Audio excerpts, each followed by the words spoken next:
Good morning. संस्कार Bharti PG college में आप सभी विद्यार्थियों का स्वागत है। आज से हम बीकॉम फर्स्ट ईयर की ऑनलाइन क्लासेस स्टार्ट कर रहे हैं। सबसे पहले हम BCom part first pass course में पेपर की बात कर लेते हैं। कुल मिलाकर टोटल पेपर 10 होंगे। कितने पेपर होंगे? 10 पेपर। उसमें से जो 6 पेपर और 4 पेपर, कुल मिलाकर पेपर कितने होंगे? 10।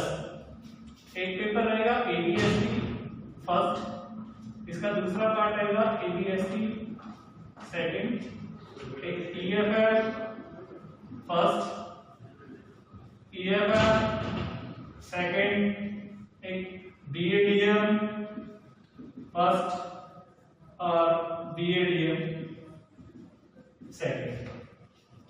जो 4 पेपर शेष है उसमें एक रहेगा general Hindi, general English, computer और एनवायरनमेंट। ठीक है।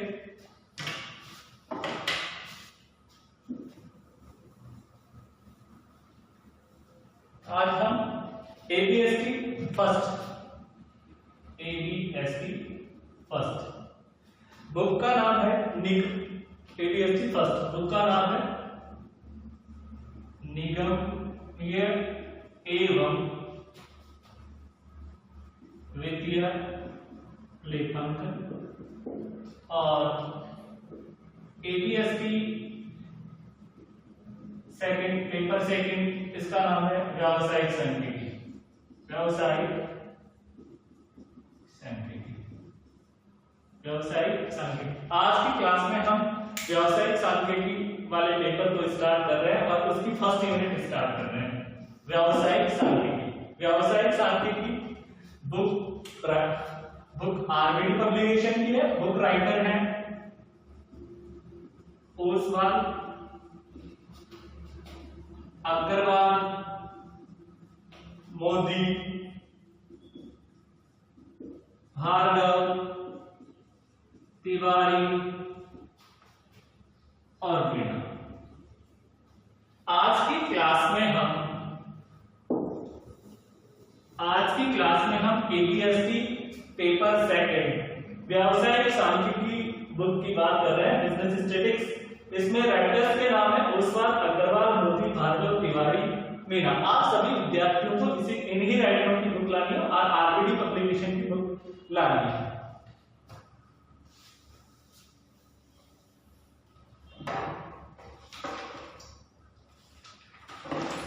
और जो फर्स्ट बुक थे एबीएसटी फर्स्ट निगमीय वित्तीय लेखांकन, निगमीय एवं वित्तीय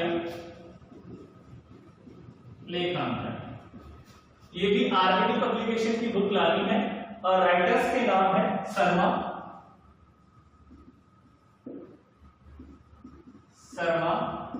शाह, मंगल, मंगल और अग्रवाल। आरबीडी पब्लिकेशन एबीएसटी फर्स्ट निगमीय एवं वित्तीय लेखांकन, corporate and financial accounting. RBD publication book writer हैं शर्मा, शाह, मंगल और अग्रवाल। और जो सेकंड बुक है एबीएसटी सेकंड पेपर, वो है व्यावसायिक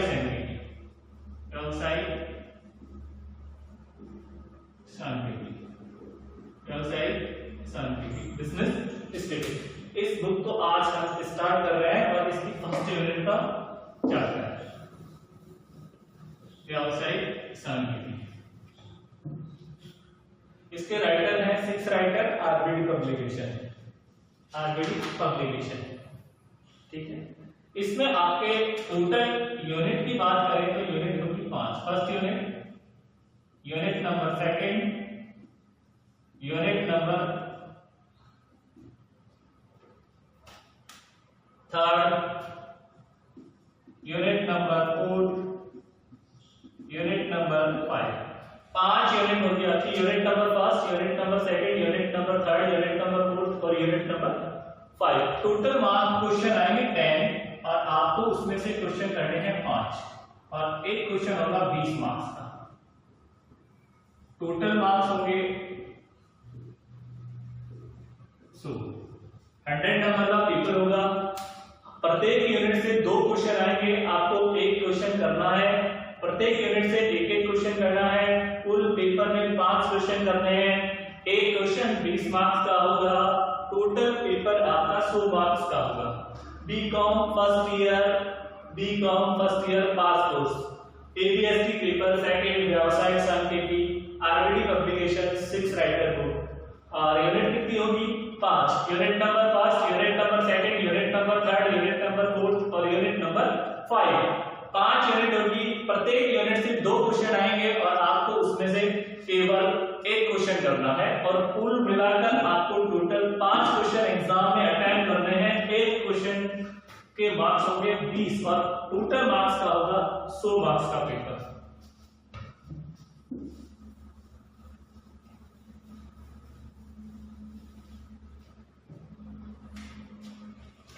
chapter unit number first, chapter का नाम है वर्गीकरण। क्लासिफिकेशन, कॉन्सेप्ट है वर्गीकरण, क्लासिफिकेशन। वर्गीकरण चैप्टर हम पढ़ रहे हैं आज बीकॉम पार्ट फर्स्ट ईयर का यूनिट नंबर फर्स्ट, वर्गीकरण क्लासिफिकेशन। देखिए वर्गीकरण क्या होता है? वर्गीकरण का अर्थ, जब समूहों को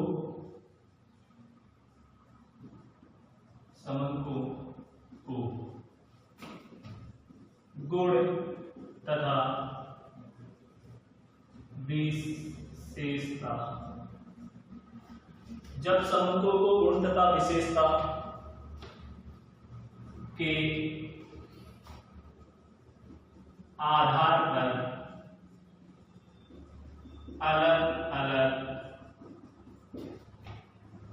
सजातीय वर्गों में बांट दिया जाता है तो उसे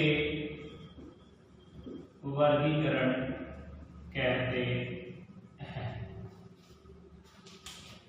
वर्गीकरण का मीनिंग ऑफ क्लासिफिकेशन, जब समूहों को गुण तथा विशेषता के आधार पर अलग अलग सजातीय वर्गों में बांट दिया जाता है तो उसे क्या कहते हैं? वर्गीकरण। जब समूहों को गुण तथा विशेषता के आधार पर अलग अलग सजातीय वर्गों में बांट दिया जाता है तो उसे क्या कहते हैं? वर्गीकरण कहते हैं। फॉर एग्जाम्पल, एक कक्षा है,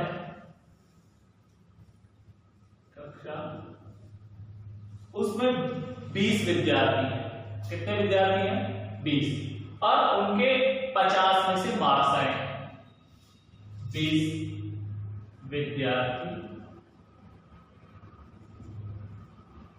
प्राप्तांक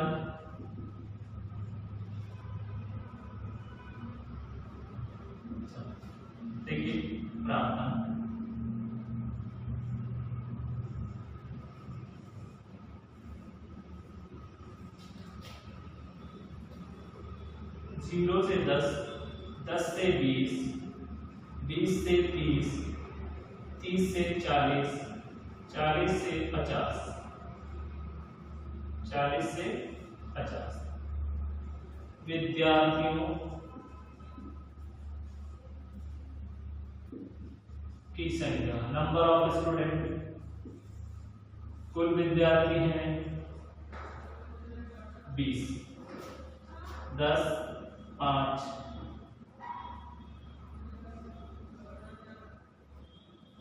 2,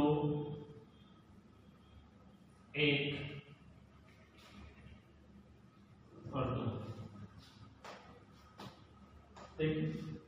एक कक्षा में 20 विद्यार्थी हैं और उनका पेपर लगा 50 मार्क्स का। और हमने क्या किया? वर्गीकरण कर दिया। क्या वर्गीकरण किया कि हमने बताया कि प्राप्तांक 0 से 10 मार्क्स आने वाले कितने विद्यार्थी हैं? 10 विद्यार्थी। 10 से 20 मार्क्स आने वाले कितने विद्यार्थी हैं? 5 विद्यार्थी। 20 से 30 मार्क्स आने वाले कितने विद्यार्थी हैं? 2 विद्यार्थी। 30 से 40 मार्क्स आने वाले कितने विद्यार्थी हैं? एक विद्यार्थी है। और 40 से 50 आने वाले विद्यार्थियों की संख्या कितनी है? 2। और कुल विद्यार्थियों की संख्या कितनी है? 20। तो हमने क्या किया, इन तथ्यों जो आंकड़े थे, जो भी समंक थे, हमने क्या कर दिया, इनका वर्गीकरण कर दिया। एक वर्ग बना दिया 0 से 10, एक बना दिया 10 से 20, एक 20 से 30, एक 30 से 40 और एक 40 से 50। तो ये आपका क्या कहलाएगा? वर्गीकरण कहलाएगा। क्या कहलाएगा? वर्गीकरण। देखिए यहां मैंने लिखा है, जब समंकों को गुण तथा विशेषता के आधार पर अलग अलग सजातीय वर्गों में बांट दिया जाता है तो उसे वर्गीकरण कहते हैं।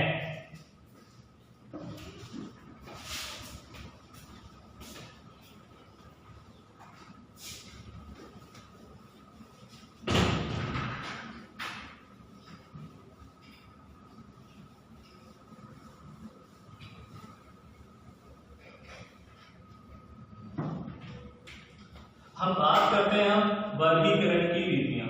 वर्गीकरण की रीति, methods of classification. Methods of classification. Methods of classification, वर्गीकरण की रीतियां। वर्गीकरण की रीतियों को दो भागों में बांटा गया है। कितने भागों में बांटा गया वर्गीकरण की रीतियों को? दो भागों। एक आपका गुणात्मक वर्गीकरण, दूसरा आपका संख्यात्मक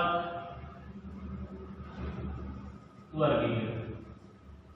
देखिए वर्गीकरण की रीतियों को दो भागों में बांटा गया, एक गुणात्मक वर्गीकरण और दूसरा आपका संख्यात्मक वर्गीकरण। गुणात्मक वर्गीकरण को भी दो भागों में बांटा गया,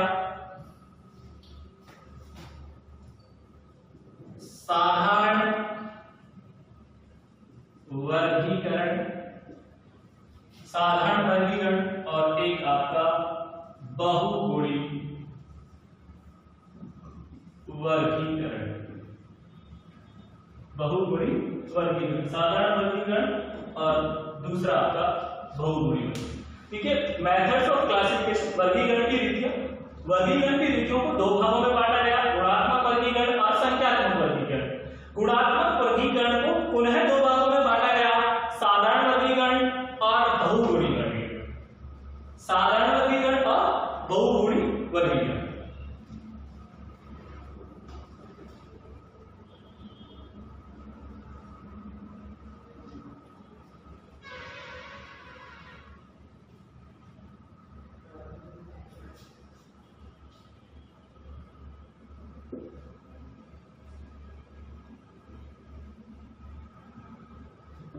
देखिए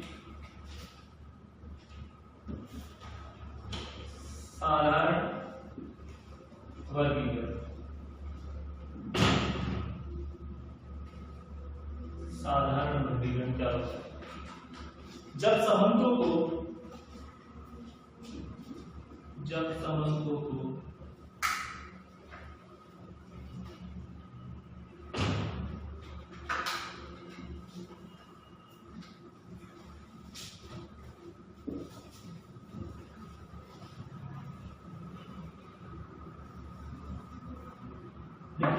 हम पहले बात करते हैं गुणात्मक वर्गीकरण। गुणात्मक वर्गीकरण, गुणात्मक वर्गीकरण क्या होता है?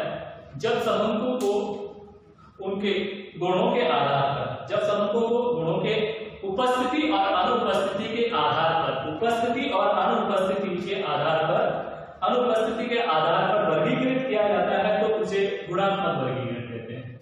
जब समंकों को उनके गुणों की उपस्थिति या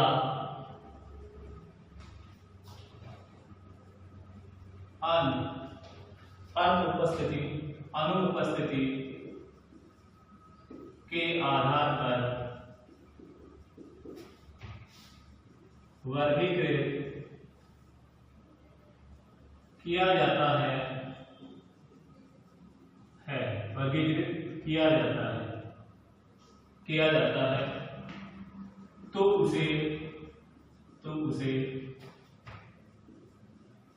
गुणात्मक वर्गीकरण कहते हैं। तो उसे क्या कहते हैं? गुणात्मक वर्गीकरण। जब समंकों को उनके गुणों की उपस्थिति या अनुपस्थिति के आधार पर वर्गीकृत किया जाता है तो उसे क्या कहेंगे? गुणात्मक वर्गीकरण कहेंगे। जब समंकों को उनके गुणों की उपस्थिति या अनुपस्थिति के आधार पर वर्गीकृत किया जाता है तो उसे क्या कहेंगे? गुणात्मक वर्गीकरण। अब गुणात्मक वर्गीकरण को भी इन्होंने कितने भागों में डिवाइड किया? गुणात्मक वर्गीकरण इसके 2 पार्ट, 2 भागों में वर्गीकृत किया। एक तो आपका साधारण वर्गीकरण, दूसरा आपका बहुगुणी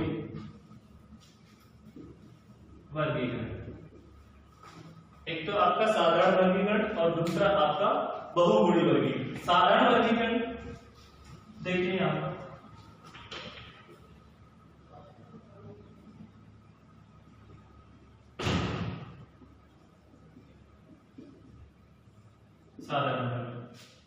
साधारण वर्गीकरण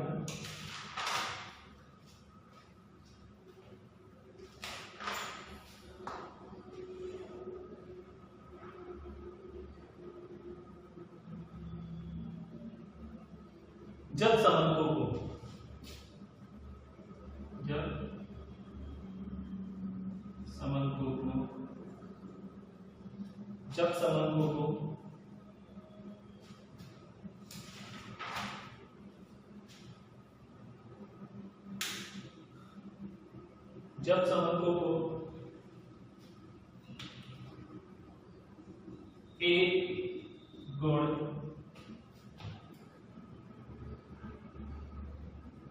के आधार पर वर्गीकृत किया जाता है तो उसे साधारण वर्गीकरण कहते हैं। केवल एक ही गुण बता रहे हो आप। साधारण वर्गीकरण जब समंकों को एक गुण के आधार पर वर्गीकृत किया जाता है तो उसे साधारण वर्गीकरण, इसे द्विभाजन वर्गीकरण के नाम से भी जाना जाता है। इसे किस नाम से भी जाना जाता है? द्विभाजन वर्गीकरण के नाम से भी जाना जाता है। जैसे जनसंख्या है और जनसंख्या में आप बता रहे हो केवल ईमानदार, तो वो क्या कहलाएगा? आपका साधारण। या तो आप क्या कह रहे हो? ईमानदार बता रहे हो और बेईमान बता रहे हो, तो वो केवल आप एक ही गुण के आधार पर डेटा को क्या कर रहे हो? प्रस्तुत कर रहे हो, वर्गीकृत कर रहे हो, तो वो क्या कहलाएगा? आपका साधारण वर्गीकरण कहलाएगा। क्या कहलाएगा? साधारण वर्गीकरण। और साधारण वर्गीकरण को किस नाम से जाना जाता है? द्विभाजन वर्गीकरण। गुणात्मक उन्हें देख लीजिए। गुणात्मक वर्गीकरण जब समंकों को उनके गुणों की उपस्थिति या अनुपस्थिति के आधार पर वर्गीकृत किया जाता है तो उसे गुणात्मक वर्गीकरण कहते हैं। गुणात्मक वर्गीकरण को 2 भागों में बांटा गया, साधारण वर्गीकरण और बहुगुणी वर्गीकरण। साधारण वर्गीकरण जब समंकों को एक गुण के आधार पर वर्गीकृत किया जाता है तो इसे साधारण वर्गीकरण कहते हैं। इसे द्विभाजन वर्गीकरण के नाम से भी जाना जाता है, जैसे जनसंख्या। और आप उसमें बता रहे हो ईमानदार।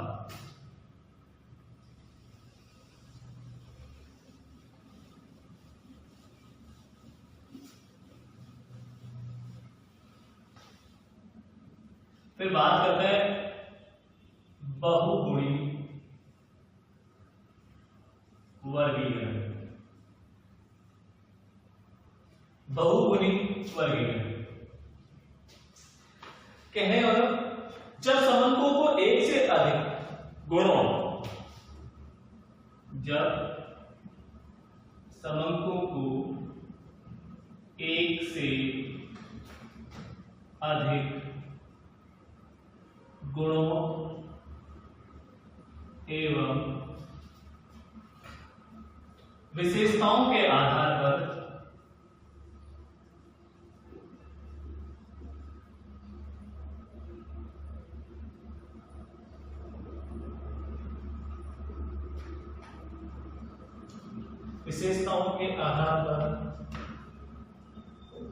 विभाजित किया जाता है तो उसे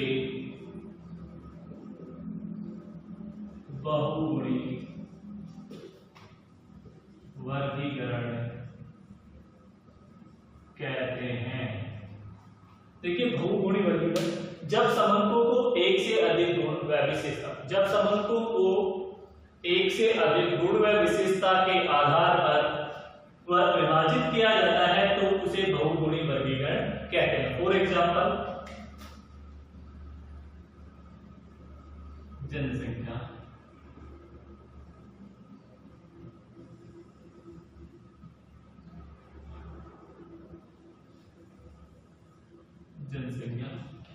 जनसंख्या को हमने बांटा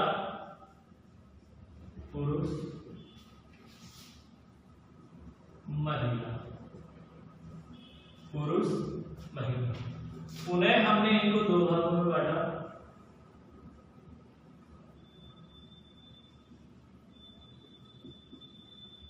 साक्षर निरक्षर, साक्षर और निरक्षर। इसको भी हमने पुनः दो भागों में बांटा, साक्षर निरक्षर, साक्षर और निरक्षर। पुनः इसको हमने फिर दो भागों में बांटा,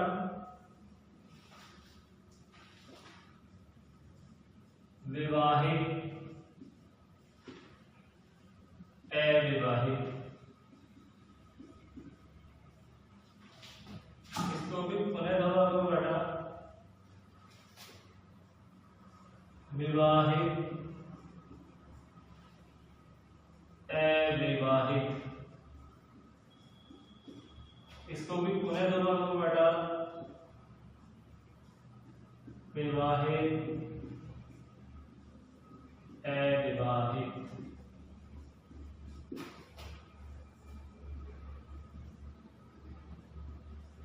विवाहित अविवाहित। देखिए बहुगुणी वर्गीकरण, बहुगुणी वर्गीकरण जब समंकों को एक से अधिक एक से अधिक गुण व विशेषता के आधार पर विभाजित किया जाता है तो उसे बहुगुणी वर्गीकरण कहते हैं। जनसंख्या पुरुष महिला, फॉर एग्जांपल हमने दो भागों में बांट दिया, पुरुष और महिला। फिर हमने क्या बताया, साक्षर और निरक्षर। फिर महिलाओं में हमने डिवाइड किया साक्षर और निरक्षर। फिर साक्षर में कि विवाहित कितने हैं और अविवाहित कितने हैं। फिर निरक्षर में भी विवाहित कितने हैं, अविवाहित कितने हैं। साक्षर में भी विवाहित कितने हैं, अविवाहित कितने हैं। निरक्षर में भी विवाहित कितने हैं, अविवाहित। तो इसमें क्या हुआ, एक से अधिक गुण हो गए। एक तो आपने जनसंख्या एक गुण तो ये हो गया, एक ये हो गया, एक ये हो गया। तो ये आपका जब भी आप कोई भी तथ्य है, कोई भी समंक है, उनको एक से अधिक गुणों के आधार पर वर्गीकृत करेंगे, विभाजित करेंगे, तो वो आपका कौन सा वर्गीकरण कहलाएगा, बहुगुणी वर्गीकरण कहलाएगा। कौन सा वर्गीकरण कहलाएगा, बहुगुणी वर्गीकरण कहलाएगा।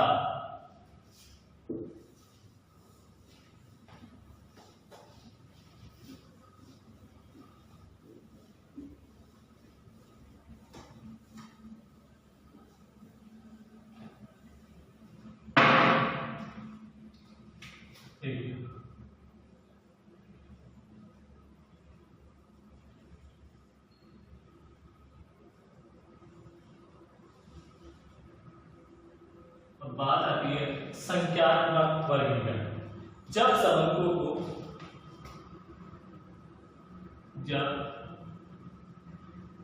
समंकों को वर्गान उत्तरों के आधार पर वर्गीकृत किया जाता है तो उसे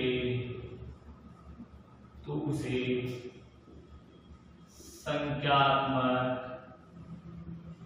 वर्गीकरण कहते हैं। देखिए, संख्यात्मक वर्गीकरण जब समंकों को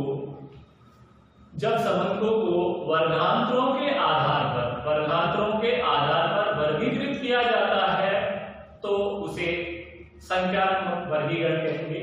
फॉर एग्जाम्पल, प्राप्तांक,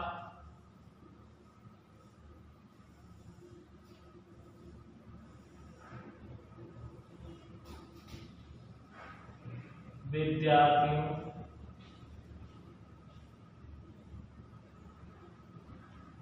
की संख्या,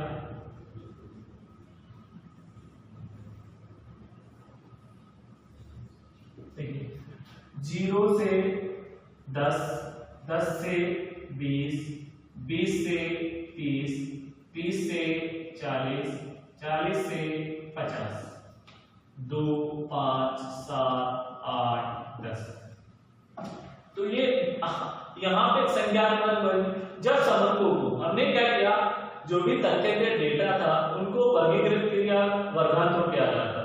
एक हमने वर्ग बनाया कि 0 से 10 मार्क्स आने वाले विद्यार्थियों की संख्या कितनी है, 2, और एक वर्ग बनाया 10 से 20 मार्क्स आने वाले विद्यार्थियों की संख्या कितनी है, 5।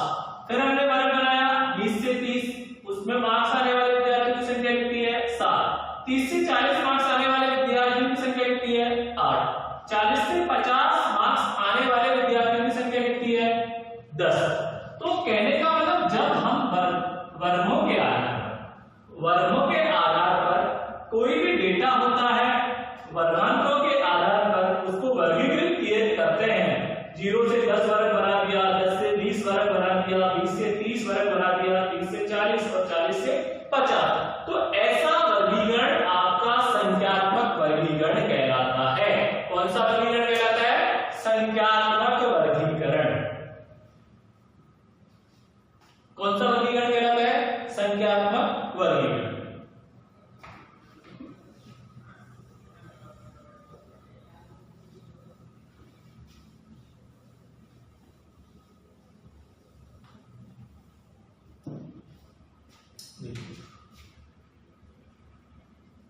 वर्ग सीमाएं,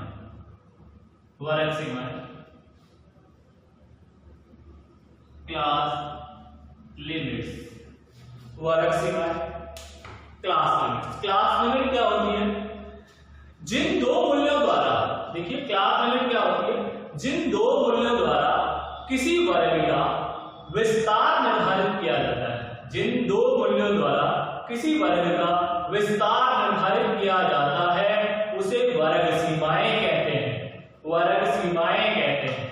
देखिए, जिन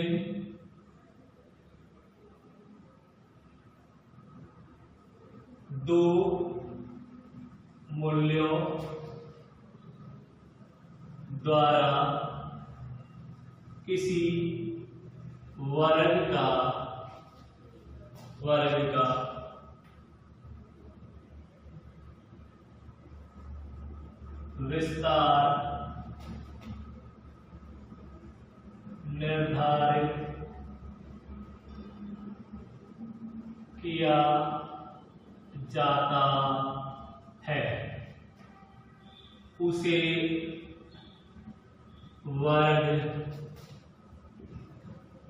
निर्धारित किया जाता है उसे वर्ग सीमाएं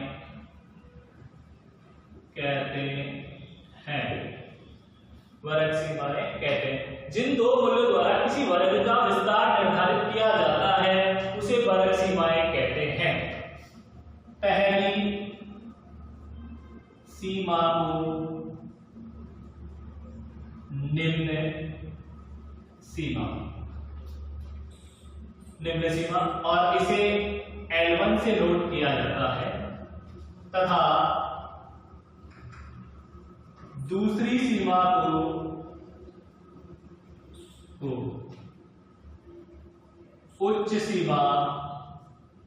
उच्च सीमा जिसे L2 से नोट किया जाता है, उच्च सीमा के नाम से जाना जाता है।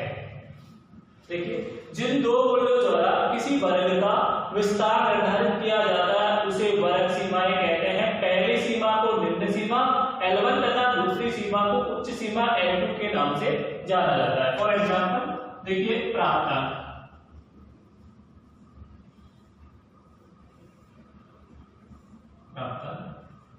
10 से 20, 20 से 30, 30 से 40 और 40 से 50।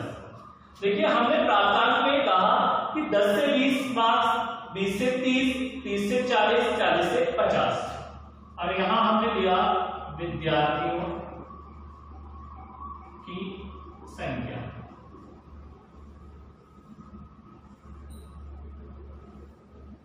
पांच, 15, 5, 20। हमने कहा प्राप्तांक ये 10 से 20 मार्क्स आने वाले विद्यार्थियों की संख्या कितनी है? 5। 20 से 30 मार्क्स आने वाले विद्यार्थियों की संख्या कितनी है? 15। 30 से 40 मार्क्स आने वाले विद्यार्थियों की संख्या कितनी है? 5। और 40 से 50 मार्क्स आने वाले विद्यार्थियों की संख्या कितनी है? 20। तो देखिए, जिन दो मूल्यों, जैसे एक मूल्य तो ये हो गया और एक मूल्य, देखिए एक मूल्य ये हो गया। देखिए, हमने कहा जिन दो मूल्यों द्वारा किसी वर्ग का विस्तार निर्धारित किया जाता है उसे वर्ग सीमाएं कहते हैं। एक मूल्य 10 हो गया, दूसरा मूल्य क्या हो गया? 20। अर्थात 10 से 20 मार्क्स आने वाले विद्यार्थियों की संख्या कितनी है? 5। तो ये 10 से 20 अपने आप में क्या कहलाएगी? वर्ग सीमाएं कहलाएगी। क्या कहलाएगी? वर्ग सीमाएं। इधर देखिए, फिर एक मूल्य क्या आ गया? 20, और एक मूल्य क्या आ गया? 30। अर्थात 20 से 30 मार्क्स ये अपने आप में क्या है? वर्ग सीमा। ये अपने आप में क्या है? वर्ग सीमा। ये अपने आप में क्या है? वर्ग सीमा। और ये भी अपने आप में क्या है? वर्ग सीमा। इसे L1 से नोट किया जाता है तो इसे L2 से नोट किया जाता है। L1 और L2 ये आपकी निम्न सीमा कहलाएगी, ये आपकी उच्च सीमा कहलाएगी। निम्न सीमा लोअर लिमिट, उच्च सीमा अपर लिमिट। L1 L2 इन्हें L1 और L2 से नोट किया जाता है। यहां पे बात कर रहे हैं हम वर्ग सीमा। जिन दो मूल्यों द्वारा किसी वर्ग का विस्तार निर्धारित किया जाता है उसे वर्ग सीमाएं कहते हैं। पहली सीमा को निम्न सीमा L1 तथा दूसरी सीमा को उच्च सीमा L2 के नाम से जाना जाता है।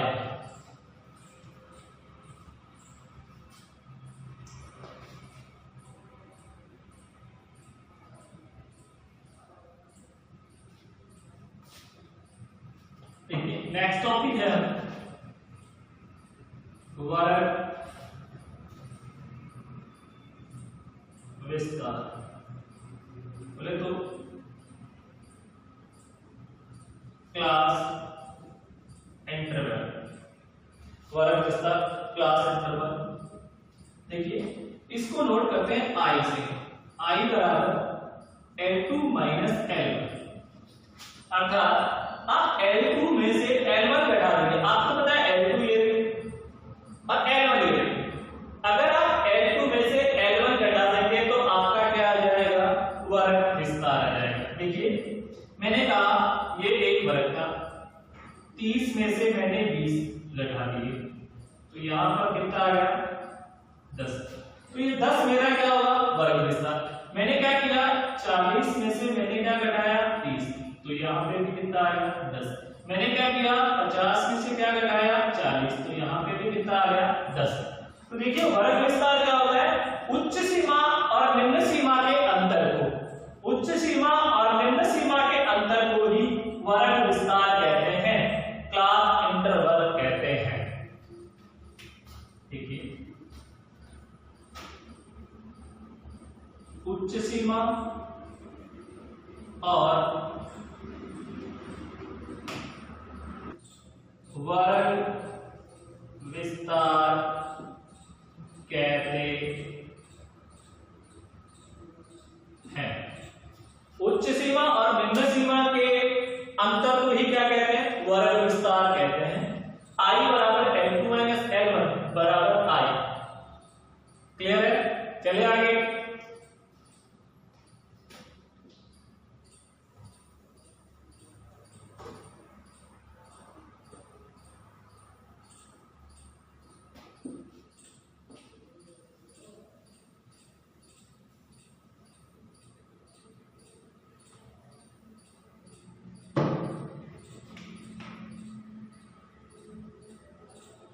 मध्य बिंदु, मिड वैल्यू। मिड वैल्यू देखिए, मिड वैल्यू किस प्रकार से ज्ञात किया जाता है? देखिए, मिड वैल्यू बराबर L1 plus L2 divide by. मैंने यहां पर L1 बता दिया, ये 10 है जो L1 है, तो 20 क्या है? L2। इसमें 20 क्या है? L1 है, तो 30 क्या है? L2 है। इधर 30 क्या है? L1 है, तो ये क्या है? L2 है। इधर 40 क्या है? L1 है, तो इधर 50 क्या है? L2 है। अर्थात निम्न सीमा और उच्च सीमा के औसत को, क्या मतलब हुआ? निम्न सीमा और उच्च सीमा के औसत को ही, निम्न सीमा और उच्च सीमा के औसत को ही मध्य बिंदु कहते हैं। उच्च सीमा, निम्न सीमा और उच्च सीमा, निम्न सीमा और उच्च सीमा के औसत को ही मध्य बिंदु कहते हैं। इसका सूत्र है मिड वैल्यू निकालने का, L1 plus L2 divide by 2। इस क्वेश्चन में, इस एग्जांपल में हम मिड वैल्यू याद करके देखते हैं। मध्य बिंदु, मिड वैल्यू। देखिए, 10 प्लस 20 डिवाइड बाई 2 बराबर कितना आ गया? 15। 20 प्लस 30 डिवाइड बाई 2 बराबर कितना? 25। 30 प्लस 40 डिवाइड बाई 2 बराबर 35 और 40 प्लस 50 डिवाइड बाई 2 बराबर 45। तो ये आपका क्या आपको मालूम हो गया? Mid value. मिड वैल्यू अधिकतर आपको जब हम सांख्यिकी माध्य पढ़ते हैं और उसमें समांतर माध्य की गणना की जाती है, तो उसमें मध्य मूल्य की जरूरत पड़ती है। तो आपको यहाँ पर मध्य मूल्य निकालना आना चाहिए कि मध्य मूल्य या मध्य बिंदु किस प्रकार से आप कैलकुलेट कर सकते हैं। तो मैंने आपको सूत्र बता दिया कि L1 plus L2 divide by 2 बराबर मिड वैल्यू। यहाँ पे प्राप्तांक दे रखे हैं, वर्ग दे रखे हैं। जो पहली सीमा होगी वो L1 होगी, जो दूसरी सीमा होगी वो L2। क्लियर है?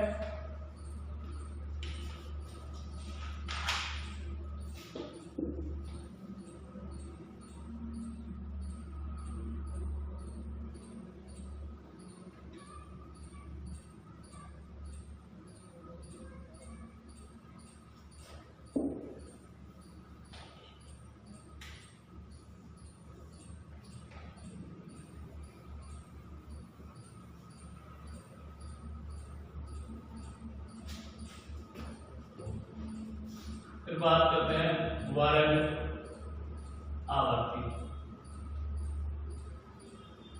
क्लास फ्रीक्वेंसी, वर्ग आवर्ती। देखिए, वर्ग आवर्ती क्या होती है? किसी वर्ग में शामिल मदों की कुल संख्या उस वर्ग की आवर्ती कहलाती है। क्या कहलाती है? आवर्ती कहलाती है। किसी वर्ग में शामिल, किसी वर्ग में शामिल मदों की कुल संख्या, किसी वर्ग में शामिल मदों की कुल संख्या उस वर्ग की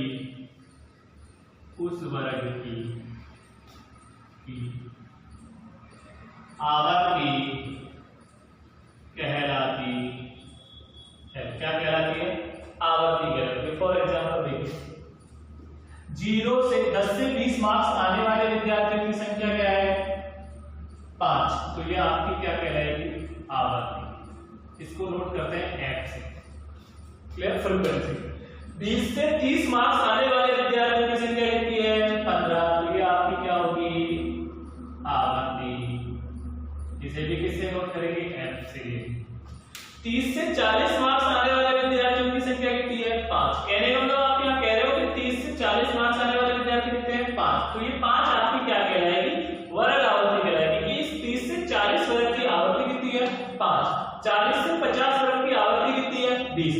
तो देखिए यहाँ पर क्लियर है, किसी वर्ग में शामिल 10 से 20 वर्ग में शामिल मदों की भाई 10 से 20 मार्क्स आने वाले विद्यार्थी कितने हैं? 5 विद्यार्थी हैं। तो 5 विद्यार्थी आपकी क्या कहलाएगी? वर्ग आवर्ती कहलाएगी। क्लियर हो गई बात?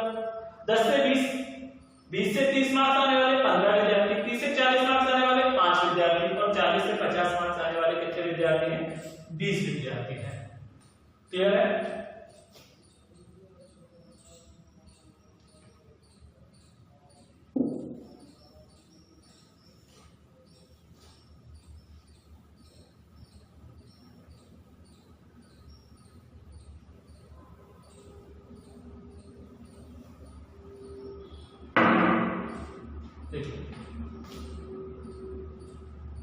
मध्य बिंदु से वर्ग बनाना।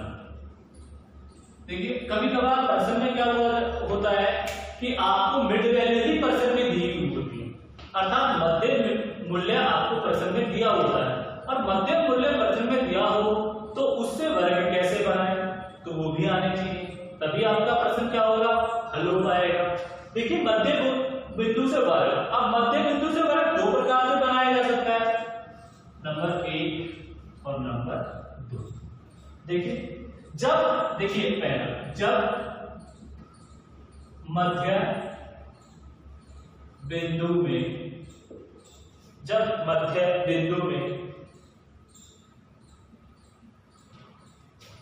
इसे मध्य बिंदु की जगह आप ये भी ले सकते हैं मध्य मूल्य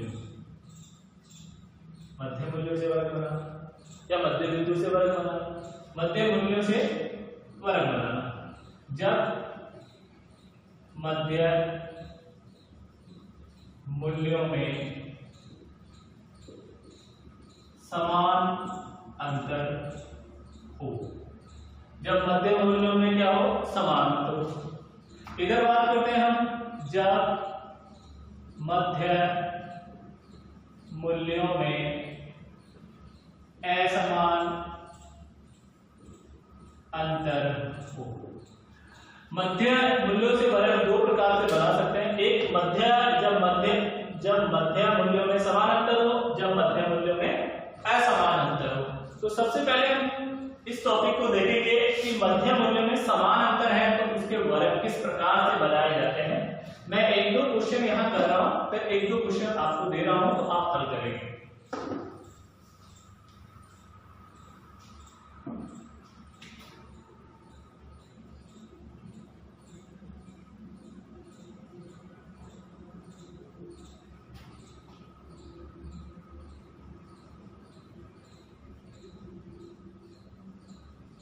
मध्य मूल्यों में क्या हो? समान अंतर हो, मिड वैल्यू, मध्य मूल्य या मध्य बिंदु।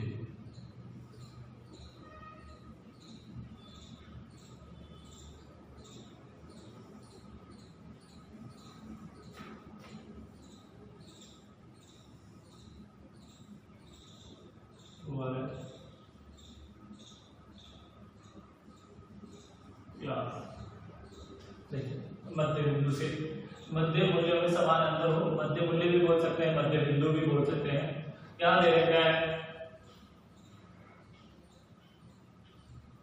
5, 15, 25, 35 और 45। देखिए आपको ये मध्य मूल्य दे दिया, मिड वैल्यू दे दिया 5, 15, 25, 33 और 45। और आपको पता है कि मिड वैल्यू का फॉर्मूला अभी थोड़ी देर पहले मैंने बताया, मिड वैल्यू बराबर L1 plus L2 divide by 2। इसे हम मध्य वैल्यू या मध्य पॉइंट निकाल सकते हैं, मध्य मूल्य निकाल सकते हैं।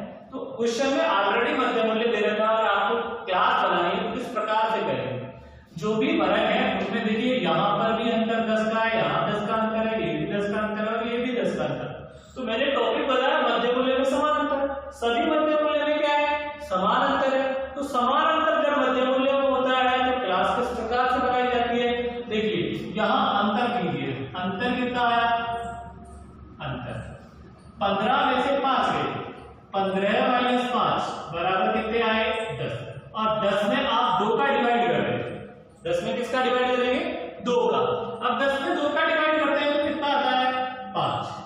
देखिए मैं वापस फिर बता रहा हूं कि मध्य मूल्य से में समान अंतर हो तो वर्ग कैसे बनाते हैं। यहां पे देखिए सभी में 10-10 का अंतर है, यहां पे 15 और 5 में अंतर कितना आया, 10 का। और 10 में किसका डिवाइड करना, फिक्स है 2 का ही डिवाइड करना है आपको, और किसी वैल्यू का डिवाइड नहीं करना है। तो 15 में से 5 गए तो 10, अब 10 में 2 का डिवाइड किया तो कितने आए रे, 5 आए रे। तो देखिए रे वर्ग कैसे बनेंगे, देखिए 5, इस 5 को इसमें से घटा दीजिए 5 में से, तो ये कितना आएगा, 0। और उसी 5 को इस 5 में जोड़ दीजिए तो आपका कितना आएगा, 10। तो ये तो आपकी क्या कहलाएगी, L1, और ये आपका क्या कहलाएगा, L2। तो ये पहला वर्ग बन गया है। वापस से देख लीजिए, फिर देख लीजिए, देखिए मध्य मूल्यों में समान अंतर हो तो वर्ग कैसे बनाते हैं, किस प्रकार से बनाया जाता है। 15 और 5 इनका अंतर, देखिए 15 और 5 का अंतर लिया, कितना आया, 10।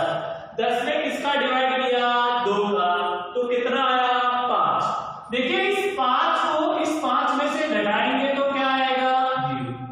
इस 5 को इस 5 में जोड़ेंगे तो कितना आएगा, 10। तो पहला वर्ग आपका कुल मिलाकर तैयार हो चुका है।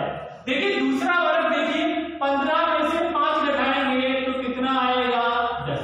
15 में 5 जोड़ेंगे तो कितना आएगा, 20। क्लियर। फिर देखिए ये 5 इसमें से घटाएंगे तो कितना आएगा, 20। 25 में 5 को जोड़ेंगे तो कितना आएगा, 30। फिर इस 5 को इसमें घटाएंगे तो कितना आएगा, 30। 35 में 5 जोड़ेंगे तो कितना आएगा, 40। फिर आप 45 में 5 घटाएंगे तो कितना आएगा, 40।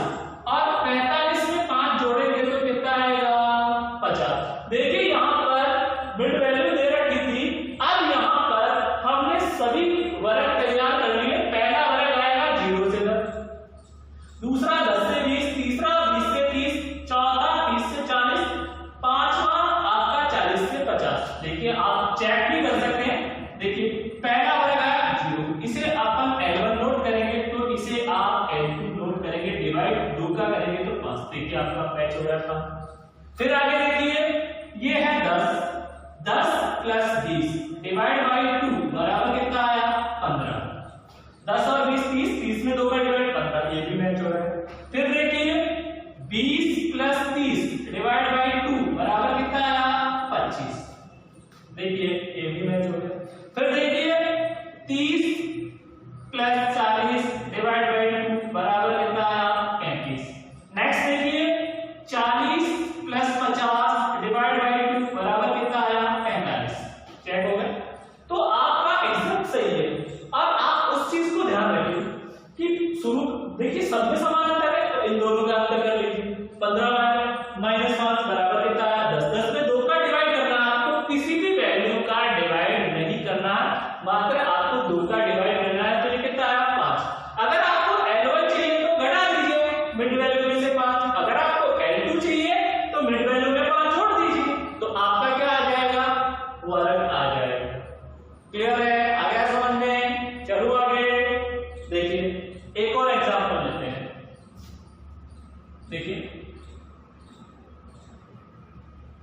एक एग्जांपल और लेते हैं नया।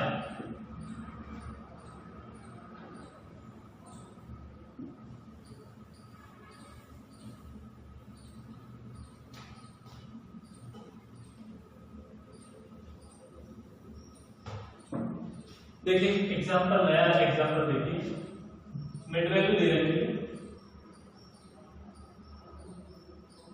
10, 20, 30, 40 और 50। ये मिड वैल्यू दे रखी है, ये मिड वैल्यू दे दी। अब इसमें फिर आपको क्या बनाना है, वर्ग बनाना है। क्या बनाना है, वर्ग बनाना है। किस प्रकार से बनाएंगे, अभी मैंने बताया कि सबसे पहले हम इनका अंतर करेंगे और इनका अंतर कितना आता है, 20 माइनस 10 बराबर 10। 10 में 2 का डिवाइड किया तो कितना आया रे, 5। मैंने पहले वाले एग्जांपल में भी यही बताया, फिर अगेन मैं यही बता रहा हूं, कितना आया 5। देखिए आपको L1 यहां पे वर्ग में L1 और L2 चाहिए। अगर L1 चाहिए तो इस 10 में से हम क्या करेंगे, 5 को घटाएंगे तो क्या आएगा 5। इस 10 में हम 5 को जोड़ेंगे तो कितना आएगा 15। फिर उस 5 को इसमें घटाएंगे तो कितना आएगा 15। उस 5 को इसमें जोड़ेंगे तो कितना आएगा 25। फिर उस 5 को इसमें घटाएंगे तो 25। इस 30 में फिर 5 जोड़ेंगे तो 35। 40 में से 5 घटाएंगे तो 35। 40 में 5 जोड़ेंगे तो 45। 50 में 5 घटाएंगे तो 45, जोड़ेंगे तो 55। देखिए ये आपका वर्ग तैयार हो गया। मध्य बिंदु से वर्ग, किससे, मध्य बिंदु से वर्ग इस प्रकार बनाएंगे। मैं आपको एक एग्जांपल दे रहा हूं, वो आपको हल करना है। देखिए नोट कीजिए,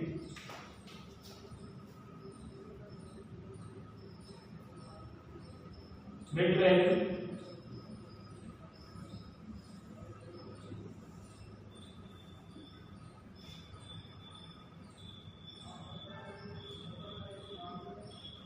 ढाई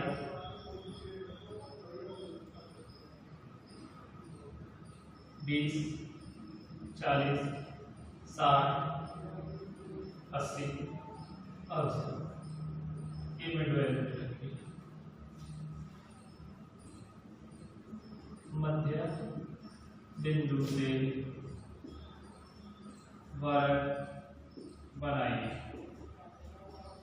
ठीक है, देखिए मध्य बिंदु से में समानांतर हो गया 10, 20, 30, 40 और 50। किस प्रकार से बनाया, इन दोनों का अंतर लिया 20 और 10 बराबर 10। 10 में 2 का डिवाइड किया कितना आया 5। तो इस 10 में हमने क्या किया, 5 घटाया L1 आ गया, 10 में 5 जोड़ा L2 आ गया। इसी प्रकार से आपको ये एग्जांपल करना है। आपको मिड वैल्यू दे दी 20, 40, 60, 80 और 100। आपको देखिए मिड वैल्यू दे दी 20, 40, 60, 80 और 100। मध्य बिंदु से वर्ग बनाइए। बना सकते हैं आप, बनाएंगे। इसमें कोई भी प्रॉब्लम आएगी तो आप पूछ सकते हैं।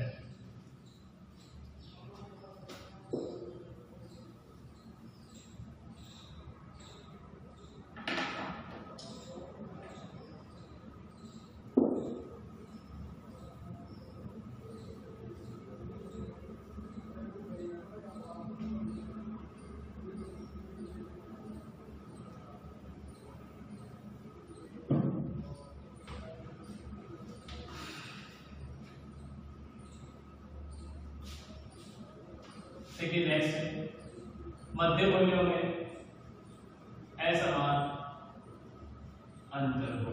क्या हो, असमान अंतर। देखिए मिड वैल्यू दे रखी है,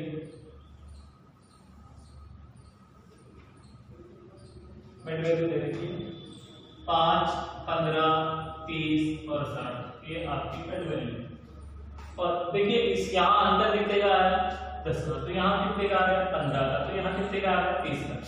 देखिए वापस से बता रहा हूँ, मध्य मूल्य में समान, यहाँ अंतर 10 का है, यहाँ 15 का है, यहाँ 30 का है। सब में अंतर असमान है। यहाँ अंतर कितने का 10, यहाँ अंतर कितने का 15, यहाँ अंतर कितने का 30 का। तो ये क्या हुआ, मध्य मूल्य में समान अंतर है। तो इसका वर्ग कैसे बनाते हैं, देखिए वर्ग क्या, इसका वर्ग कैसे बनाते हैं, देखिए पहले इन दोनों में अंतर लीजिए। अंतर वही 15 - 5 बराबर कितना 10। 10 डिवाइड बाई 2 बराबर कितना है 5। तो इस 5 को इसमें घटाएंगे तो ये आ जाएगा 0 और इसको जोड़ेंगे तो ये आ जाएगा 10। नेक्स्ट इसी को यहाँ पे नोट कर देते हैं, ये लो 10 L, ये नेक्स्ट L2 हो जाती है जब मध्य मूल्यों में असमान अंतर हो। देखिए आप ये निकालनी है तो देखिए आपकी मिड वैल्यू कितनी थी 15, इसको मल्टीप्लाई करेंगे किससे 2 से, क्लियर, और इस L1 को इसमें से घटा देंगे तो ये आपका कितना आ जाएगा 20। तो ये आपका यहाँ कितना आ जाएगा 20।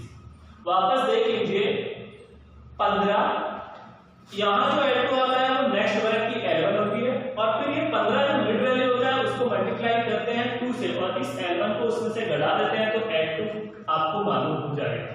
देखिए यहाँ पे ये आपका फिर यहाँ पे 20, क्लियर, यहाँ पे 30 × 2 माइनस 20 तो ये कितना आ जाएगा 40। तो ये आपका कितना आ गया 40। नेक्स्ट देखिए ये 40 यहाँ पे L1 तो देखिए फिर 60 × 2 माइनस कितना 40 बराबर कितना हो गया 120, 80, ये लो 80, क्लियर है। देखिए ये आपका क्वेश्चन हो गया जब क्या हो मध्य मूल्यों में असमान अंतर हो, क्या हो मध्य मूल्यों में असमान अंतर हो, असमान अंतर हो तो किस प्रकार से क्या करते हैं मरण बनाते हैं, मैंने आपको बता दिया, क्लियर। वापस देखिए सबसे पहले इनका अंतर करते हैं, अंतर आया 15 - 5 बराबर 10, 10 में 2 का डिवाइड किया कितना आया 5, तो इसमें से घटाया तो 0, इसमें जोड़ा तो कितना 10। फिर इस L2 को यहाँ पे L1 माना जाता है और इस मिड वैल्यू को 2 से गुणा करके इस L1 को घटा देते हैं तो ये कितना आ जाएगा 20। फिर देखिए इसको L1 मानेंगे, इस 30 को 2 से मल्टीप्लाई करके इस L1 को ही इसमें से घटा दिया जाता है तो L2 आपका मालूम हो जाएगा कितना 40। फिर देखिए नेक्स्ट इस L2 को यहाँ पे L1 मानेंगे और इस 60 को 2 से मल्टीप्लाई करके इस L1 को इसमें से घटा देंगे तो आपकी L2 मालूम हो जाएगी कितनी 80, क्लियर है।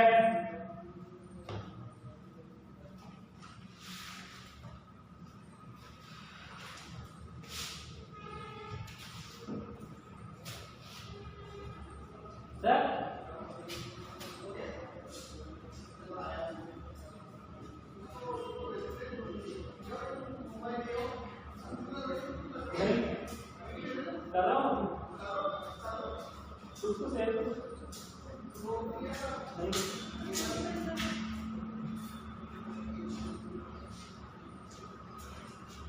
हाँ वो कर सकते हैं।